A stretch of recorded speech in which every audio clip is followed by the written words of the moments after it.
Sa time dito pumapasok yung seconds, minutes, hours, days, weeks, months, years, and so on. Marami pa yan. Alam nyo ba na in 1 year, may 12 months? Siyempre alam nyo yun. May 52 weeks, may 365 days, may 8,760 hours, 525,600 minutes, 31,536,000 seconds. May paano nga ba nakuha yun? So in 1 year, siyempre may 12 months. In 1 month, may 30 days. Minsan 31, and kapag February, ay kadalasan 28, pero minsan 29. Sa isang taon, meron tayong 365 days. Pero kapag leap year, yan ay 366. In 1 month, may 4 weeks. In 1 week, may 7 days. In 1 day, may 24 hours. And in 1 hour, may 60 minutes. And in 1 minute, may 60 seconds.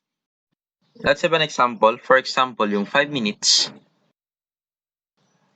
i-convert natin siya into seconds. So that is 5 minutes. Lagay natin equal sign, and then fraction. So dito sa taas, lalagay natin kung anong ko-convert mo sa seconds. And sa baba, kung ano yung unit nung ko-convert mo sa, so that is 1 minute. Minute. So alam naman natin na sa isang minuto, mayroong 60 seconds. So ganyan yung itsura niya. Okay? So magagawa dyan, makakancel na yan, yung minutes. So matitira, 5 times 60 na lang. So 5 times 60, that is 300. And then yung unit niya is seconds na lang yan. Another example, 2 weeks, i-convert natin into hours. Okay, so 2 weeks. Bago natin siya ma-convert into hours, convert muna siya natin sa days. So alam naman natin na sa 1 week, merong 7 days, di ba? Okay, so cancel na to. 2 times 7, that is 14. So sa 2 weeks, merong 14 days. Ngayon, sa days, pwede natin siyang i-convert sa hour. And in 1 day, merong 24 hours. Cancel na yan. So, 14 times 24, so that is 336 hours. So, in 2 weeks, merong 336 hours. Next, so 100 minutes. Convert naman natin siya into hours. Okay. So, 100 minutes, that is equal to, so convert natin siya sa hours. So, in 1 hour, merong 60 minutes.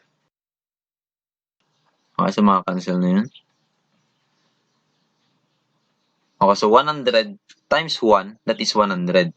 And 100 divided by 60, and so that is equal to 1.67 hours. So, meron tayong 50 hours. So, convert natin ito into weeks. Okay, so 50 hours. So, bago natin siya ma-convert into weeks, i-convert muna natin siya into days. In 1 day, merong 24 hours. So, 50 times 1, that is 50. And 50 divided by 24, that is 2.08. That is 2.08 days. And so days, convert na natin siya into weeks.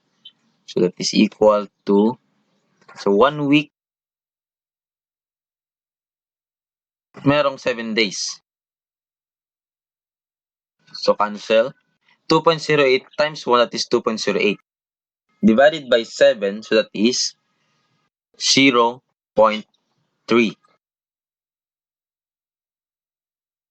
So 50 hours is equal to 0.3 weeks. Kung masyadong mahaba, pwede natin yung paigsiin. So lagay lang natin 50 hours is equal to, so convert natin siya sa days. So 1 day merong 24 hours.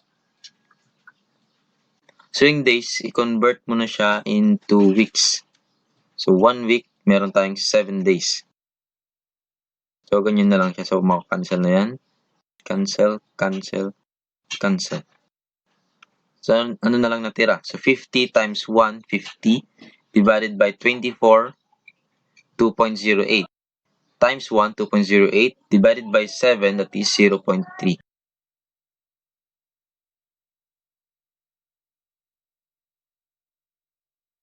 So that's it. So ito ang video natin para sa araw na ito at sana nag-enjoy kayo at may bago kayong natutunan.